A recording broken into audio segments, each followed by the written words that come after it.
I added an extra component here. You didn't tell me who's going to win Finals MVP for the Oh. Warriors. They're going to win in 5. You've put me on the spot, but I'm just trying to, like, I know who it is. It's Steph Curry. But how am I going to phrase that? I think Steph Curry is going to shake off Marcus Smart. I think that's a perfect narrative, right? You beat the defensive player at his own game. You prevent him from getting off.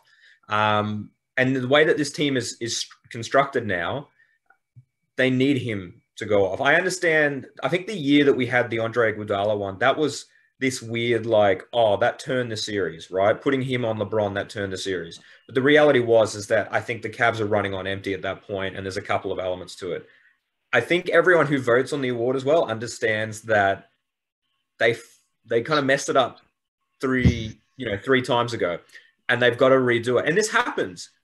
You think about it, like, why doesn't LeBron win MVP every year or Jordan win MVP? I think you got to go back one Like, step. So you're gonna say that Steph Curry is just going to figure out this Marcus Smart coverage because it's the finals. Yeah. He's going to figure it out. I just think. I think we put I've been guilty of accusing him of doing some front running. I've been guilty of saying that there's a reason why he doesn't have the Finals MVP. I just think it's all designed for him to counter that, right? I also think that there's got to be an element of wear and tear on the Boston Celtics that isn't as prevalent on the Golden State Warriors. And I also think that when you have a 7-game series that you have to win if you want the championship, the stakes are different than just a regular season game. You know what I mean? Like, and that's the beauty of West and East, is that they play twice a year. So that stat that's been going around about, the only team that's got a positive win record against Steve Kerr in his era, and it's 9-7 or something like that. Regular season games get very contextual very quickly, right? Back-to-backs, afternoon or evening games, who's on the roster, what's the general trajectory of the team.